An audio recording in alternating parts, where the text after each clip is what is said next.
الحمد لله نحمده ونستعينه ونستغفره ونؤمن به ونتوكل عليه ونعوذ بالله من شرور أنفسنا ومن سيئات أعمالنا من يهده الله فلا مضل له ومن يضلله فلا هادي له ونشهد أن لا إله إلا الله وحده لا شريك له ونشهد أن سيدنا ومولانا محمدا عبده ورسوله أما بعد فأعوذ بالله من الشيطان الرجيم بسم الله الرحمن الرحيم ما كان محمد أبا أحد من رجالكم ولكن رسول الله وخاتم النبيين وكان الله بكل شيء عليما قال النبي صلى الله عليه وسلم أنا خاتم النبيين لا نبي بعدي أو كما قال صدق الله العظيم. میرے انتہائی قابل قدر اسٹیج پر موجود اکابرین امت،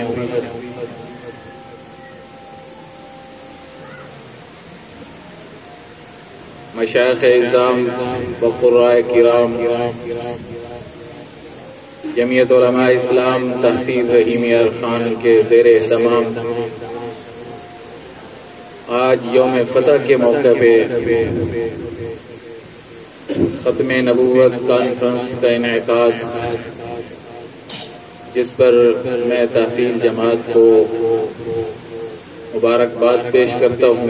کہ آپ حضرات کو اس اہم دن کے موقع پر جمع کیا ہے تاکہ ہم اس دن کی یاد میں جو ایک تاریخ ساز دن ہے اس حوالے سے کچھ معروضات آپ حضرات کے سامنے پیش کر سکیں۔ پاکستان کی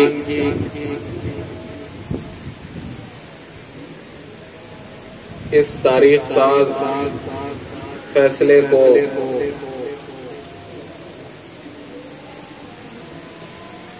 بیان کرنے سے پہلے اس تحریک پر تھوڑی سی نظر ڈالتے ہیں۔ اس کا آغاز کب ہوا، کتنا عرصہ یہ چلتی رہی اور فتح کب ہوئی، دشمن کو شکست فاش کا دن جو ہے وہ آج کا دن ہے 7 ستمبر۔ یہ ہندوستان کا ایک علاقہ ہے قادیان، وہاں سے یہ فتنہ اٹھا۔ انگریزوں نے اپنی حکومت کو جاری رکھنے کے لیے مشاورت کی اپنے ان لوگوں سے جو اس کے مشیر تھے کہ میری حکومت کا قیام کیسے رہ سکتا ہے، اس کا زوال نہ ہو، اس کے خلاف بغاوت نہ ہو، اس کے خلاف کوئی فیصلے نہ ہوں، مسلمان نہ اٹھیں، کیونکہ خطرہ تھا۔ تو اس کو کسی نے مشورہ دیا کہ ایک ایسا کام کرو تاکہ مسلمانوں کو دبایا جا سکے۔ مسلمانوں کا ایک بنیادی عقیدہ ہے ختم نبوت کا، اس کے اندر دراڑ ڈالو اور جو وہ جھوٹا نبی آپ کی طرف سے تیار ہو اس کو کہو کہ وہ اعلان کر دے کہ آپ کے خلاف جو بھی آواز اٹھے گی وہ آواز شرعاً ٹھیک نہیں ہے، آپ کے خلاف جو بھی میدان میں اترے گا وہ جہاد نہیں ہے، آپ کی بغاوت کرنے والا مسلمان ہی نہیں ہے۔ مسلمانوں کے اندر اختلاف ہو جائے گا، مسلمان اس فتنے کا مقابلہ کریں گے اور ہم حکومت کرتے رہیں گے۔ مشورہ تھا، انگریز نے بڑا اچھا سمجھا کہ یہ تو بہت زبردست بات ہے، ہماری طرف یہ نہیں آئیں گے، وہ اس کی طرف لگے رہیں گے، جہاد بند ہو جائے گا، وہ اسی کے پیچھے پڑ جائیں گے، میں ادھر رہوں گا، حکومتیں کرتا رہوں گا اور لمبا سلسلہ چلتا رہے۔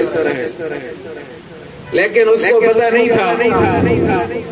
کہ اگر جھوٹے نبی کو تیار کیا جا رہا ہے تو آمنہ کے لال محمد الرسول اللہ کا بیٹا عطا اللہ شاہ بخاری بھی وہاں موجود ہے، وہاں انور شاہ کشمیری بھی موجود ہے، وہاں مفتی کفایت اللہ بھی موجود ہے، وہاں شیخ الہند بھی موجود ہے۔ اس کو یہ پتہ نہیں تھا کہ یہ دونوں محاذوں پہ آئیں گے، میرے خلاف بھی بغاوت کریں گے، جھوٹی نبوت کے اس دعوے دار کو بھی لگام ڈالیں گے، ایسے نہیں جگہ جگہ بتائیں گے، اس کی جھوٹی نبوت کے پرخچے اڑا دیں گے۔ اس کو یہ نہیں معلوم تھا، وقت آیا، ٹائم آیا، اس نے اعلان کیا، دعوی نبوت اس کے مختلف دعوے ہیں، اس کی کتابوں میں لکھے ہیں، کبھی وہ مسیحیت کا دعویٰ کرتا ہے، کبھی مادی کا کرتا ہے، کبھی ذلی نبوت کا کرتا ہے، کبھی بروزی نبی کا کرتا ہے، کبھی مکمل نبوت کا کرتا ہے، کیونکہ وہ مخبوط الحواس انسان تھا، جاہل انسان تھا، پاگل تھا، بے وقوف تھا، کم عقل کم علم، اس کو کچھ پتا نہیں کہ پہلے میں نے کیا کہا ہے، درمیان میں کیا کہا ہے، آخر میں کیا کہا ہے۔ انگریز کو جھوٹی نبوت کے لیے بندہ بھی ملا تو 2 نمبر ملا، نبوت بھی 2 نمبر، بندہ بھی 2 نمبر۔ اس کی نبوت کیا چلنی تھی؟ جہاں اتنے بڑے بڑے اکابر موجود ہوں، جہاں خاتم المحدثین علامہ انور شاہ کشمیری جیسے شیخ موجود ہوں، جہاں خطیب اسلام شیر اسلام عطا اللہ شاہ بخاری جیسے جانباز موجود ہوں، جہاں پر مفتی اعظم ثانی امام ابو حنیفہ مفتی کفایت اللہ موجود ہوں، اس کو چیلنج کیا گیا، اس کے پاس تو کوئی علم نہیں تھا، اس کے جھوٹے خلیفے سامنے آئے، مناظرے ہوئے، شکست ہو گئی، ہار رہے ہیں، ایک شام سے ان کا پڑا ہوا عربی دان مناظر منگوایا گیا، انہوں نے کہا کہ بر صغیر کے علماء کو عربی نہیں آتی ہے، آج عربی میں گفتگو ہوگی، عربی میں مناظرہ ہوگا۔ علماء دیوبند کو عربی میں چیلنج کیا گیا، علماء نے کہا ہمیں منظور ہے، ہم عربی میں بھی تیاری کر کے آئے ہیں، عربی میں بات ہوگی، لیکن آپ کی ایک شرط ہم نے مان لی ہے، عوام عربی نہیں جانتے ہیں، ہندوستان کے لوگوں کو عربی نہیں آتی ہے، ہم آپ کی بات مانتے ہیں، آپ عربی کی گفتگو کی بات کرنا چاہتے ہیں، عربی ان کو سمجھ نہیں آتی ہے، ہم آپ سے چاہتے ہیں عوام کے سامنے اردو میں بات ہو، علیحدہ ہم بیٹھ کے عربی میں بات کر لیں۔ مرزائی نہیں مان رہا تھا، مرزائی نے کہا اب یہ پھنس چکے ہیں، اب یہ جواب نہیں دے سکتے، ہم کہیں گے کہ عربی کے اندر بات کرو، یہ مناظرہ چھوڑ جائیں گے، شکست ہو جائے گی، ہماری فتح ہو جائے گی۔ اس پر بات چلتی رہی، بات ہوتی رہی، مناظرے سے پہلے باتیں ڈٹ گیا مرزائی، اس نے کہا بات ہوگی تو عربی میں ہوگی، ادھر علماء انتظار میں ہیں کہ فیصلہ ہوگا ابھی کس طرف بات جاتی ہے، آخر طے ہو گیا، عربی میں بات ہوگی۔ علامہ شبیر احمد عثمانی نے اعلان کیا عربی میں مناظرہ ہوگا، لیکن مرزائی صاحب ایک بات آپ کی مانی ہے، اب ہماری بھی بات مانو، اس بات پہ آتے ہیں، عربی عبارت میں مناظرہ نہیں ہوگا، عربی شاعروں میں مناظرہ ہوگا، تم بھی اپنے جھوٹے نبوت کے دعوے دار کے لیے عربی میں شعر پڑھو گے، ہم اپنے خاتم النبیین